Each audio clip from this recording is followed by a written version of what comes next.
Cara mengatasi nyeri pada gigi berlubang. Yang pertama, bersihkan sisa makanan di gigi yang nyeri. Jika itu tidak membaik, bisa kumur dengan air garam yang hangat selama 30 detik sebagai desinfektan alami. Jika nyeri masih berlanjut, bisa minum obat pereda nyeri dan kunjungi dokter gigi untuk penanganan yang lebih lanjut. Baik, karena masih bersama kami di Bincang Sehati dan kita masih membahas tema kita hari ini seputar apa saja risiko yang bisa terjadi ketika terjadi gigi berlubang dan tidak tertangani dengan baik. Kalau Anda punya pertanyaan seputar tema kita hari ini, boleh ya tanya-tanya di 0212903244 atau DM Instagram kami di @bincangsehati.tv. Kita masih bersama dengan Dokter Gigi Neni Sasieneta Andarini dari Rumah Sakit Permata Dalima Serpong. Oke dok, gigi berlubang. Gigi berlubang itu kayak kondisinya memang akan selalu berlubang. Itu kan gini, itu kan pasti prosesnya nggak semalam yang berlubang, agak serem sih kalau semalam tiba-tiba berlubang, kecuali traumatik gitu ya. Nah, kalau gigi berlubang itu kondisinya dia akan tergerus di dalamnya atau gimana sih? Iya betul, dia akan tergerus di dalamnya. Jadi setitik aja enamel itu berlubang ya sampai ke dentin, itu dia pasti, jadi kebanyakan itu bentuknya misalnya enamelnya 1 mili, itu pasti di dalamnya kalau misalnya tidak tertangani sampai berkubang gitu ya gitu. Jadi banyak saya temukan, kenapa ya dok gigi saya sepertinya tidak kenapa-napa gitu, nggak ada nyangkut makanan atau nggak ada apa gitu. Tapi pas dibuka memang ada alat saya nyangkut nih. Dan biasanya yang untuk diagnostik tuh alat namanya sonde ya, saya sangkutkan. Oh dia nyangkut gitu. Jadi pas dibuka, pas dibur ya memang sudah sudah terdemineralisasi ya gitu dari si toksin si asam bakteri itu gitu. Gitu. Jadi memang yang paling penting itu menjaga lapisan terluar gitu, lapisan enamelnya. Nah dok, ini saya tuh pernah baca, nggak tahu ya, tolong koreksi kalau salah dok. Katanya enamel adalah lapisan atau bagian terkuat di tubuh kita kan gitu. Kayak kuat banget deh gitu intinya ya. Tapi kenapa dia bisa berlubang ya? Maksudnya kayak kan tidak, ibarat kata di gigi tidak ada trauma gitu. Kecuali memang kecelakaan dan lain sebagainya. Tapi kayak kalau hanya sekadar makan aja tidak pernah trauma, tapi dia bisa jebol juga pertahanan si enamel itu. Sehebat apa, se-ekstrim apa? Maksudnya yang ada di, apakah gara-gara plak-plak yang nempel sisa makanan, tapi sehebat itu atau gimana sih dok? Iya betul. Jadi sisa plak itu, penumpukan makanan itu dia kan akan diolah sama bakteri ya, istilahnya itu makanan dia. Terus akan menjadi asam gitu. Nah asam laktat ini dia akan melubangi enamel. Memang tidak secara langsung ya, dia demineralisasinya itu sedikit demi sedikit. Biasanya awal sekali itu dia ada white spot gitu, atau ada hitam-hitam ya, ada black spot gitu. Jadi memang awalnya seperti itu gitu. Nah kalau misalnya dia tidak dibuang lapisan yang kotor itu, yang ada bakterinya itu, dia akan terus mendalami lapisan gitu. Karena sebenarnya bakteri itu dia punya pertahanan juga. Jadi dia punya istilahnya punya antibiotik sendiri. Itu wilayahnya dia gitu. Jadi kalau misalnya nggak dibersihin, dia akan dominan di situ gitu ya. Jadi terus menguasai area itu dan berkembang biak di situ, dan jadinya asamnya itu benar-benar cukup untuk melubangi gigi. Tapi itu proses pasti panjang ya dok ya? Iya, prosesnya panjang. Oke. Jadi kita kepikiran kayak, wah namanya kan kuat. Ternyata ibarat kata batu ditetesin air sehari nggak akan berlubang. Tapi kalau air batunya terus ya akan berlubang juga kan gitu. Pertanyaannya bisa jebol juga gitu ya. Nah, apakah itu berbatas hanya dari makanan saja dok? Sehingga akhirnya gigi itu bisa berlubang dan nembus enamel, atau ada beberapa faktor yang lain kenapa akhirnya giginya bisa berlubang gitu? Ya faktor resiko untuk penipisan enamel itu selain dari oral hygiene ya, dia bisa juga dari dari kondisi, misalnya dia punya kondisi salivanya kering gitu, selostomia. Jadi tidak ada pertahanan enzim yang membunuh bakteri yang jahat itu. Ada juga karena kondisi traumatik, bisa abrasi. Oh. Jadi ada abrasi, ada erosi gitu ya. Jadi abrasi itu dia biasanya karena bruxism bisa, misalnya kalau misalnya kita nggak sadar malam-malam krek-krek gitu. Oh, iya itu. Nah itu kan penipisan enamel ya. Oh, Kalau gitu. misalnya dia ekstrim, dia bisa mencapai lapisan dentin. Nah itu mudah sekali kan dentin dijebol. Dentin itu lapisan kedua gitu. Jadi dia lebih lunak daripada enamel gitu. Bisa juga karena cara nyikat gigi yang salah. Oh. Gitu. Jadi Pemilihan sikat gigi salah juga bisa nggak sih, Dok? Apa? Kayak terlalu keras gitu. Iya, jadi kalau sikat gigi itu kan dia gerakannya harus memutar ya. Nah, kebanyakan Pasti banyak yang salah tuh. Kebanyakan kan Begini. horizontal. Sedangkan horizontal itu biasanya dia di daerah servikal. Nah, di daerah servikal ini lapisan enamelnya tipis sekali. Oh gitu. Lapisannya lebih tipis dibanding mahkota. Jadinya dia mencapai dentinnya tuh cepat sekali gitu, mencapai lapisan kedua. Kalau misalnya sudah lapisan enamelnya menipis gitu. Jadi ada kondisi-kondisi yang memperburuk sih. Termasuk kayak abis makan terus sikat gigi juga masuk nggak sih, Dok? Atau enggak? Gimana? Memang salah caranya aja, tekniknya? Iya, tekniknya.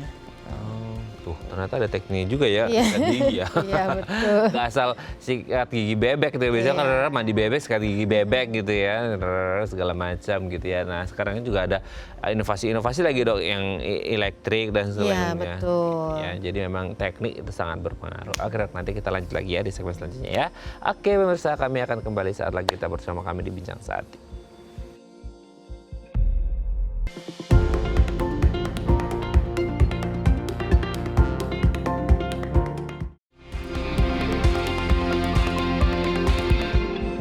Baik, masih bersama kami di Bincang Sate dan kita masih membahas sama kita hari ini apa saja risiko ketika terjadi gigi berlubang kalau tidak tertangani dengan baik. Kalau Anda punya pertanyaan seputar tema kita hari ini, boleh ya tanya-tanya di 021 290 3264 atau DM Instagram kami di @bincangsaat.tv. Kita masih bersama dengan Dokter Gigi Neni Sasi Neta Andarini dari Rumah Sakit Permata Dalima Serpong. Oke, Dok, kita lanjut lagi. Kalau kita ngomongin kayak perlubangannya itu sendiri, Dok, itu dia kan memang ada dentin dan lain sebagainya ya dari enamel itu. Itu dia paling dalam itu bisa nembus ke mana sih, Dok? Nah, lapisan terdalamnya itu yang namanya pulpa ya. Pulpa. Nah, pulpa itu jaringan vitalnya gitu. Jadi yang pertama itu kan jaringan anorganik enamel nggak berasa apa-apa gitu ya. Nanti jaringan kedua itu ada dentin, di situ ada tubulusnya, ada persarafan tapi dia belum ada perdarahan. Itu yang biasanya mulai penanda nyut-nyutan ya. Nah, kalau yang benar-benar nanti bikin nyut-nyutannya sampai luar biasa itu sudah mencapai pulpa gitu ya. Nah, itu jaringan vitalnya atau jaringan hidupnya, jadi istilah jantungnya gigi lah gitu. Nah, itu dia di situ ada persarafan, ada perdarahan gitu. Makanya kalau misalnya sudah mencapai itu biasanya perawatannya lebih kompleks lagi. Itu tuh berarti kayak dia kan pasti diawali dari yang kecil ya, Dok ya. Maksudnya bintik ya, lubang yang mungkin kita manusia biasa, maksudnya selain dokter pakai alat gitu ya, kita tidak akan bisa melihat itu ya gitu ya. Sehingga akhirnya lama-lama dia membesar dan akhirnya terjadilah kawah gitu ya, seperti kawah di dalam gigi seperti itu ya. Nah, itu yang menggerogoti itu sama dari awal bahwa di situ berarti berkumpul entah bakteri dan sebagainya yang akhirnya dia menggerogoti itu. Iya, betul. Biasanya kalau misalnya udah sampai dalam ya tidak hanya satu jenis bakteri ya, bukan hanya Streptococcus mutan ya, biasanya yang paling pionirnya tuh ya ada Streptococcus mutan. Nah, dia akan menyebabkan peradangan gitu ya dan menghasilkan toksin yang kadang sepertinya tuh kadang dokter gigi awalnya ngelihatnya cuman sampai dentin gitu. Cuman kenapa sakitnya nyut-nyutan? Itu berarti toksinnya itu sudah sampai pulpa gitu. Jadi lubangnya itu kan biasanya kita kalau misalnya membersihkan jaringan gigi itu kan sampai jaringan yang masih sehat, jaringan keras gitu. Cuman kalau misalnya jaringan kerasnya sudah sampai jaringan keras tapi ditambal masih nyut-nyutan, oh berarti toksinnya sudah sampai ke dalam. Nah, itu berarti tetap harus diambil sampai pulpa gitu, perawatan saluran akar.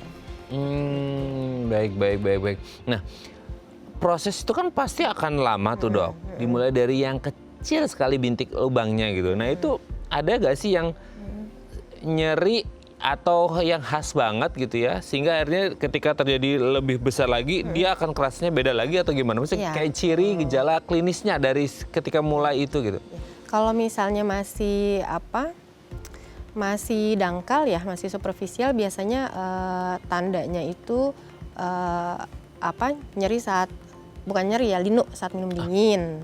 Minum dingin. Cuman linunya itu ya biasanya khas ya, oh ini kayaknya sakit nih gitu. Beda ya sama semua gigi ngilu gitu kan, beda kan ya gitu.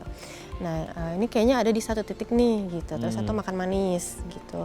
Misalnya kita makan manis, makan coklatnya jam 8, terus udah selesai makan coklat, kok baru nyut-nyutannya ini ya gitu, jam 8:30. Nah itu berarti memang harus kumur-kumur atau dibersihkan. Kalau misalnya masih dangkal sih biasanya disikat gigi atau kumur-kumur itu cukup gitu ya. Cuman memang harus tetap periksa ke dokter gigi supaya ditutup gitu. Belum lihat lubangnya jadi kayak nanti deh. Iya gitu betul, ya. apalagi kalau makanan nggak nyangkut ya, kayaknya nggak ada yang nyangkut deh, nggak ada lubang gitu. Betul. Nah itu tuh kayak ketika terjadi perlubangan itu kan mungkin orang kepikiran kayak, dok bedanya antara dia ada celah yang terbuka yang kita tidak lihat dengan kayak gigi sensitif itu beda nggak sih dok? Beda. Maksudnya nyerinya atau kerasa nyenutnya gitu? Oh kalau nyenutnya mungkin hampir mirip. Cuman kan kalau misalnya gigi sensitif itu dia pada saat itu ya, itu pada saat itu. Cuman kalau misalnya nah itu dia hampir sama sih, gigi yang berlubang yang masih dangkal dengan yang gigi sensitif hampir sama. Makanya perlu diperiksa. Betul. Harus diperiksa gitu ya. Tapi apakah semua gigi berlubang itu pasti menimbulkan nyeri dok? Kalau sudah sampai dentin pasti sih. Kalau sudah sampai lapisan kedua, karena kan di situ pusatnya saraf ya. Gitu. Apalagi kalau semisal kayak ada sisa makanan. Apa bahasa Jerman, dresep gitu ya, masuk gitu, tuh gimana? Nah, nyempil ke dalam situ gitu. Iya, apalagi kalau misalnya udah nyempil ke dalam, kayaknya udah sikat gigi, udah kumur-kumur juga lagi. Masih ini ya, berarti dia udah masuk ke kavitasnya gitu. Atau ya ada keterlibatan gusi juga di situ, renggang gitu. Biasanya ada karang gigi gitu. Oke. Biasanya itu kalau orang mengalami gigi berlubang itu dengan rasa yang sangat tidak nyaman, itu biasa ya dia sendiri tidak nyaman, orang lain sekitar juga mungkin tidak nyaman gara-gara katanya ada bau mulut. Apakah benar bahwa si orang yang ada gigi berlubang ini pasti akan bau mulut? Iya, betul. Ya biasanya sih kalau misalnya dia sudah membusuk di dalam ya, gitu. Apalagi kalau misalnya dia kadang tuh suka banyak yang tertutup karang gigi gitu. Jadi ya itu jadinya membusuk di dalam. Nah si bakteri ini dia akan memproduksi gas sulfur namanya ya. Jadi dia baunya tidak sedap. Makanya pada gigi yang sudah nekrosis, nah itu dia biasanya kalau bau busuk itu dia sudah melewati fase nyut-nyutan. Berarti sudah lama ya? Iya, jadi sudah nyut-nyutan, sudah sampai pulpa.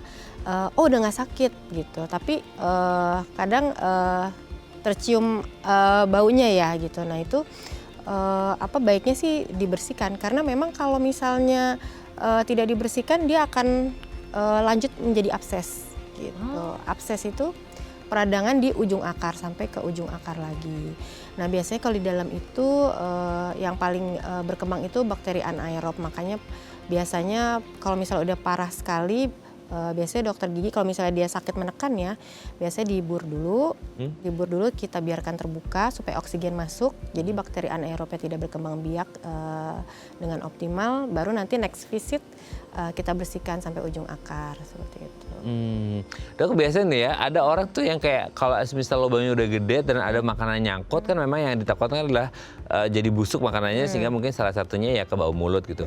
Nah kalau ada yang mencoba mengonyongkel itu ya, masa ngambilin sisa-sisa makanannya di situ gitu, itu berisiko nggak sih dok? Maksudnya kan yang kita nggak ngerti ya, entah pakai alat apa dia nyongkelnya, pakai kuku ujungnya yang panjang atau pakai lidi atau pakai apa, itu gimana tuh dok? Iya, ya khawatirnya makin ya mungkin keluar tapi kan jadinya nggak steril ya. Betul itu. Dan kadang kalau misalnya pun dicongkel, kalau misalnya memang dia lubangnya itu memang dalam, Ya itu tidak memperbaiki masalah sih gitu. Dan pasti masih Ya, ada betul. debridemennya gitu. Jadi biasanya tuh kalau misalnya pun dibur, dia disemprot-semprot kuat gitu. Nah itu baru keluar semua. Gitu. Jadi Karena orang pikiran nanti kalau di dalam situ nanti ada uletnya gitu ya dok ya. iya, biasanya yang dimaksud ulet itu biasanya jaringan pulpa. Jadi yang kadang di konten-konten itu Iya, heeh. dikeluarin, ini ada cacingnya, sebenarnya itu jaringan pulpa. Oh gitu. Iya, cuman itu mungkin ya itu ya konten buat nakut-nakutin anak kecil. Ya, memang salah informasi tapi niatnya mungkin baik ya gitu untuk nakut-nakutin bahwa nanti dia ada uletnya di dalamnya gitu. Tapi kan ada yang kayak pas lagi sakit lubang congkel dia isi makanannya terus dikasih nih dok biasanya pasta gigi. Nah itu gimana tuh dok? Kan untuk sensasinya mendinginkan. Oh iya, mungkin sementara ya untuk menghilangkan nyeri ya. Oke, jadi Cuman tetap ya harus ditutup sih. tetap harus diatasi di dokter biar gigi nggak gitu ya. Biar nggak berkepanjangan ya. Oke, nanti kita lanjut lagi ya dok ya di segmen selanjutnya ya. Oke, pemirsa kami akan kembali saat lagi kita bersama kami di Bincang Sate.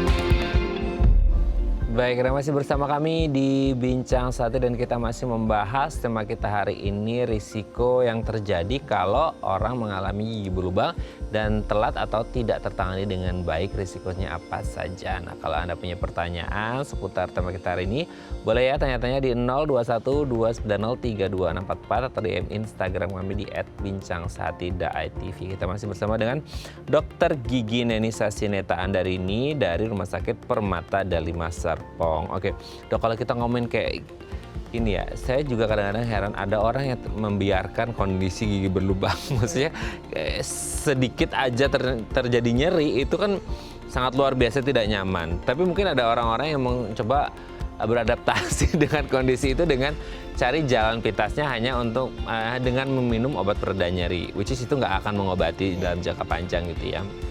Nah, kalau akhirnya terjadi pembiaran atau tidak tertangani dengan baik, the worst skenario-nya adalah terjadi komplikasi ya. Atau gini, dia akan nyebar nggak sih kemana-mana, maksudnya efek buruknya dari si lubang yang ada di gigi ini sendiri sehingga akibatnya bisa fatal gitu. Iya, dari awal ya saya bilang, kalau misalnya kebanyakan orang ke dokter gigi itu nggak mau dan bertahan dengan ini ya, ketidaknyamanan dia biasanya karena anxiety. Ya. Oh, cemas kenapa ya dok ya? Ya karena ya takut lah mungkin diapain gitu ya. Nah makanya saya bilang edukasi itu penting ya gitu, di sekolah gitu ya, di fasilitas umum juga. Nah makanya kalau misalnya sudah sampai dalam gitu ya lubangnya gitu ya sampai ke pulpa dan merembet sampai abses sampai gingiva gitu. Nah itu yang dikhawatirkan itu kan si absesnya itu membesar ya, yang ya seperti beberapa kasus bisa mengganggu jalan nafas gitu. Atau yang paling ekstrimnya itu yang paling dihindari gitu ya itu sepsis namanya gitu. Jadi kalau sepsis itu justru tubuh kita yang melawan gitu. Jadi karena ada toksin dari bakteri yang masuk ke dalam darah, jadi bisa menyebabkan imun kita bereaksi dan malah menjadi pembekuan darah. Nah itu yang paling fatal dari toksin bakteri dalam mulut masuk ke dalam aliran darah. Gitu. Kayak abses, sepsis, itu tuh kondisi yang ya kita tidak akan pernah tahu ya, maksudnya apalagi bukan dokter gitu ya, sebagai pasien biasa nggak ngerti nih ini kondisi gigi berlubangnya akan memasuki ke abses kah, ke sepsis gitu, ada kayak tahapan atau ada kerasanya nggak sih dok? Kalau untuk abses itu yang paling penting itu kita tidak sakit menggigit ya saat mengunyah gitu. Jadi dibersihkan biasanya kalau misalnya sudah bengkak, sudah abses, biasanya selain dibersihkan giginya sampai ke dalam, sampai ke akar gigi, kita juga penggunaan antibiotik. Seperti itu. Nah biasanya kalau sudah penggunaan antibiotik ya sudah dikasih obat-obatan gitu ya, itu sudah kempes, itu udah sembuh sih gitu. Biasa kalau misalnya sepsis itu biasanya dia abses yang tidak tertangani dengan baik gitu. Itu abses itu pasti akan kelihatan nggak sih? Maksudnya ada manifestasi klinisnya, ada benjol Ya, ada gitu? benjol. Bisa terlihat, bisa enggak. Bisa terlihat ekstraoral, ada benjolan, bisa enggak. Nah kalau tidak itu biasanya ya itu sakit menggigit, tidak bisa makan. Gitu. Nah, itu butuh diperiksa. Berarti semakin besar dia akan semakin menekan jalur napas kah? Atau kecil aja juga bisa gitu? Enggak, pas udah mengumpul aja ya absesnya sudah berupa cairannya gitu. Jadi abses itu kan awal-awal ya dia belum berupa cairan ya, masih keras gitu. Nah ntar baru kalau misalnya sudah lunak, nah dia bisa masuk ke jaringan. Sama halnya juga dengan sepsis itu sendiri, itu kayak ya infeksi jatuhnya, ya, kayak infeksi sekunder dari si gigi berlubang ya gitu. Itu juga di tahap yang kalau udah biasanya sampai dia pulpanya. demam sih, udah demam. Makanya kalau misalnya sudah abses, apalagi sudah ekstraoral, sudah terlihat dari luar gitu ya, kalau dia demam, nah itu bahaya gitu. Makanya masih penanganan lebih lanjut. Nah, demamnya mungkin demam gara-gara gigi berlubang ya, bukan demam gara-gara mungkin sekarang ini istilahnya masuk angin, itu beda ya, beda case-nya ya. Jadi kalau Anda ada riwayat gigi berlubang dan kayak sakit terus nyeri dan terjadi demam, Anda harus berhati-hati gitu ya, karena bisa jadi ada hal yang tidak baik. Ini bukan doa tapi sebagai preventif gitu ya. Oke dok, sebelum kita lanjut, ini ada DM Instagram, saya bacakan ini dari Ibu Liana. Dok, saya lagi hamil, usia kandungan 6 bulan dan ada gigi berlubang. Wah, ini saya kalau ngomong ibu hamil itu agak riski ya, agak beriskan gitu ya. Dan ada gigi berlubang. Kadang rasanya sangat nyeri. Iya betul ya. Oke, apakah gigi berlubang berbahaya bagi ibu hamil dok? Sebaiknya segera penambalan atau nunggu setelah ngelahirin? Wah ini ya dilematis nih ya, mau penambal sekarang atau nunggu lahiran, itu gimana dok? Kalau untuk penambalan aman ya untuk ibu hamil. Pun kalau misalnya pencabutan gigi kita hindari itu bukan karena penyebab langsung gitu. Jadi misalnya yang dikhawatirkan itu kecemasan sehingga meningkatkan tensi dan ibu hamil itu dia jadi kontraksi, yang dihindari itu. Jadi kalau misal jadi yang dibutuhkan itu saat pemeriksaan gigi ibu hamil itu rileks gitu ya, rileks. Walaupun penambalan, jadi yang kita hindari itu bukan penyebab langsungnya gitu, tapi kondisi psikis ibu hamil gitu. Kecuali obat-obatan ya, kalau obat-obatan mungkin kita hindari karena ya bisa langsung ke ke rahim gitu. Cuman kalau misalnya untuk pemeriksaan gigi itu tidak ada penyebab langsung itu menyebabkan bahaya tuh nggak ada gitu. Justru malah harus ditangani gitu. Jadi jangan sampai nanti terus menerus sakit. Nah itu bisa justru malah ibu hamil bisa jadi kontraksi kan seperti itu. Baik. Jadi lebih ke kecemasan ya gitu. Kecemasan yang memicu kontraksi gitu. Kalau misalnya ibu hamil berani cabut gigi ya nggak apa-apa. Gitu, jadi aman gitu. Justru malah harus misalnya kayak scaling membersihkan karang gigi ya? Karena kan lebih sensitif ya rongga mulut saat hamil gitu. Oke. Mungkin yang ditakutkan para ibu hamil di luar sana ketika ada masalah giginya, terutama gigi berlubang, itu kayak tadi ya dok ya, kayak sepsis gitu. Sehingga akhirnya kayak pembuluh darah nanti bisa ngefek ke janin nggak ya dok? Maksudnya ada efek ke janinnya nggak sih dok kalau terjadi infeksi apa segala macam? Ya itu ya lumayan jauh juga sih. Maksudnya sepsis itu kan kondisi fatal ya gitu. Nah itu masih lumayan jauh sih. Jadi kalau misalnya memang ada bengkak ya tetap dilakukan perawatan gitu, nggak apa-apa, aman ya gitu untuk penambalan, perawatan saluran akar itu aman gitu, pencabutan gitu. Terus misalnya trimester kedua, amannya trimester kedua untuk ibu hamil. Itu jadi kita lebih ke oh bayinya udah siap nih gitu, ibu hamil juga udah nggak banyak keluhan gitu, udah nggak morning sickness-nya udah berkurang, jadi lebih ke situ. Jadi tidak ada penyebab langsung bahwa periksa gigi itu bahaya untuk ibu hamil, justru malah harus dijaga gitu. Nah, untuk lebih tenangnya lagi konsultasi ke dokter giginya langsung ya dok, untuk menemukan jawaban, jangan hanya mengandai-andai aja atau Anda dapetin dari dokter Google. Iya betul. Karena banyak yang menyusahkan, langsung datang ke dokter giginya. Oke dok, nanti kita lanjut lagi ya di segmen terakhir ya. Oke pemirsa, kami akan kembali saat lagi, tetap bersama kami di Bincang Sehat.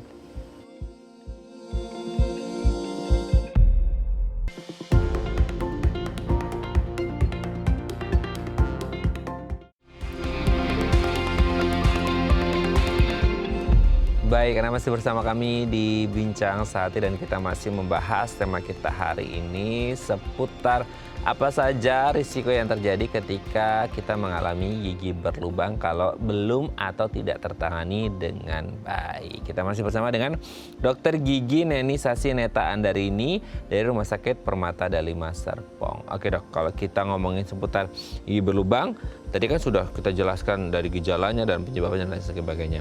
Nah, untuk penanganannya sendiri, mungkin kan ada orang bilang, ini kadang-kadang tuh orang kita datang nggak perlu diagnosis dokter dok, mereka langsung pilih opsi tindakan. Dok cabut gigi saya gitu ya. Tanpa ngomongin, udah saya nggak perlu ditambal dok, cabut aja langsung. Tapi kan sebenarnya harus ya dokter anamnesis dulu, liatin dulu kondisinya seperti apa, layak cabut atau enggak dan lain sebagainya. Nah, untuk tindakan itu sendiri biasanya lihat apanya dulu dok, maksudnya kayak apakah cabut, tambal, atau di awal harus ada ngomong dulu nih, ngobrol dulu antara dokter sama pasien, atau gimana sih prosedurnya? Kalau dari segi dokter gigi, yang paling kita sudah pasti mempertahankan gitu. Kadang sampai mahkotanya tinggal sedikit, akarnya masih ada, masih bagus ya tetap kita pertahankan. Cuman memang ini membicarakan tentang lubang yang sudah dalam ya, yang sudah sampai akar gitu. Kalau misalnya baru sampai lapisan pertama, kedua, lubangnya sudah pasti ditambal gitu. Nah kalau misalnya sudah sampai lapisan ketiga gitu ya, sudah sampai pupa, nah kita menanyakan kesediaan pasien, karena kalau misalnya perawatan saluran akar itu kan kunjungannya bolak-balik. Jadi dari segi waktu, dari segi biaya seperti itu. Jadi pasien apalagi yang tinggal sisa akar ya, yang jaringan sehatnya sedikit. Nah biasanya pasien lebih nyaman seperti apa. Kalau misalnya pun dicabut, tetap harus ada rehabilitasinya gitu. Jadi pakai gigi tiruan supaya gigi tetangganya ya, istilahnya gigi sebelah-sebelahnya sama gigi atas atau bawahnya yang kontak itu tidak berubah posisi. Seperti itu. Jadi kalau misalnya berubah posisi, misalnya yang yang dicabut gigi bawah, yang nanti gigi atasnya lama-lama akan turun. Oke, bisa turun, ya turun, jadinya dia akan malposisi dan nyangkut makanan di situ, jadi karies gitu. Jadi memang setelah dicabut baiknya sebulan kemudian langsung bikin gigi tiruan gitu. Jadi tergantung preferensi dari pasien maunya seperti apa. Tapi kalau misal kayak ada yang memang harus dicabut atau kayak ini kayaknya masih bisa ditambal, tapi mereka insist bahwa harus begini dok, harus begini, itu gimana? Maksudnya kayak dikasih tahu risiko-risikonya atau gimana sih dok? Iya pasti dikasih tahu. Karena kan biasanya kan pasien kan kayak lebih pintar dari dokter. Datang dengan diagnosisnya sendiri kan gitu, gimana? Biasanya kita ada inform konsennya gitu. Kadang pasien yang misalnya tinggal sisa akar gitu kan. Kalau dari segi medis sisa akar itu tidak bisa ditinggalkan gitu ya, kecuali dalam keadaan steril ya gitu. Jadi kalau misalnya mau pasang gigi tiruan lepasan tapi masih ada sisa akarnya, tapi sisa akarnya sudah terinfeksi, harus dicabut gitu. Karena nanti bisa menimbulkan peradangan, abses kayak gitu. Soalnya kan banyak yang insist akarnya tuh pokoknya nggak mau dicabut gitu, tapi mau bikin gigi tiruan, nah itu repot. Nanti gigi tiruannya akarnya pakai akar yang asli gitu tuh nggak bisa ya dok? Harus? Nggak bisa, kalau yang lepasan ya. Oke. Jadi memang aksi gigi palsunya ini memang sudah ada akarnya sendiri gitu ya, ditanam ya? Ya bisa seperti itu, atau pokoknya dia harus dalam keadaan steril gitu. Jadi lewat perawatan saluran akar gitu. Cuman kalau misalnya nggak mau perawatan saluran akar, tapi mau akarnya tetap di situ tapi pasang gigi tiruan, nah itu kita tidak menyarankan. Kalau perawatan saluran akar tuh maksudnya bisa berapa lama sih dok? Maksudnya setelah tindakan itu sendiri? Minimal Atau setelah dipasang sampai akhirnya dipasang gigi palsu atau gimana? biasanya sih kunjungannya 3 kali ya biasanya. Kita masukin obat steril pertama, terus obat steril kedua, baru diisi gitu. Oke. Diisi dengan bahan steril. Kalau untuk yang kayak gigi yang ditambal nih dok, maksudnya nggak tahu itu seberapa besar persentase lubangnya sehingga ini kayaknya masih bisa ditambal. Masih ada kemungkinan nggak bahwa gigi ini bisa berlubang, entah di titik yang sama di tambalan itu atau di titik yang lain dia bisa muncul tuh lubangnya. Bisa aja ya kalau misalnya ada leakage, ada Bocoran itu ya. ada kebocorannya gitu. Jadi ya itu jadi tantangannya pada gigi yang ditambal itu memang permanen gitu. Cuman ikatan antara tambalan dan gigi itu dia bisa melemah kalau misalnya oral hygiene-nya juga buruk gitu. Jadi kan kadang tambalan lepas kok masih keras gitu. Iya gitu. Jadi yang lemah itu ikatan antara tambalannya dan gigi gitu yang melemah. Jadi kalau misalnya ada penumpukan sisa makanan ya itu bisa melemahkan tambalan juga gitu. Jadi tetap harus dijaga gitu walaupun disebut tambalan permanen tapi dia bisa melemah juga gitu hubungannya gitu. Hubungan antara tambalan dan gigi ya. Mengenai hubungan manusia yang bisa Iya, melemah ya dok ya, hubungan tambalan dan gigi pun bisa ya. Tapi yang penting adalah kalaupun akhirnya sudah ditambal atau sudah dicabut dan pasang gigi palsu gitu ya, bukan berarti Anda jumawa bahwa Anda bisa semena-mena dengan gigi Anda. Dalam artian oral hygiene nggak dijaga, ini dan itu lain sebagainya. Tetap harus dengan prosedur yang terbaik untuk kesehatan gigi Anda supaya tidak ada risiko. Karena bisa jadi di titik ini Anda terselamatkan dengan tambalan, di titik lain bisa muncul gigi berlubang kalau Anda tidak bisa menjaga oral hygiene dengan baik ya dok ya, seperti itu ya. Oke, terima kasih Dokter Neta hari ini menjawab kegelisahan kita semuanya tentang gigi berlubang. Jangan sampai Anda membiarkan gigi berlubang karena bisa berbahaya kalau dibiarkan saja sampai berlarut-larut ya. Oke, terima kasih dok. Saya terus salam untuk keluarga di rumah dan teman-teman di Rumah Sakit Permata Delima. Selamat pagi, assalamualaikum. Oke pemirsa, itu tadi perbincangan kita dengan Dokter Neta. Semoga bermanfaat ya, dan jangan lupa untuk terus menyaksikan konten-konten inspiratif kami di platform The Eye Plus. Saya Raden Merles pamit, sampai jumpa dan selamat kembali beraktivitas dari Jumat yang indah ini. Selamat berakhir pekan bersama keluarga tercinta. Bagi yang anaknya liburan, selamat berlibur karena kayaknya anak-anak lagi pada libur sekolah. Jangan lupa makan yang manis-manis dikurangin ya supaya nggak menyebabkan gigi berlubang nantinya. Terima kasih, sampai jumpa.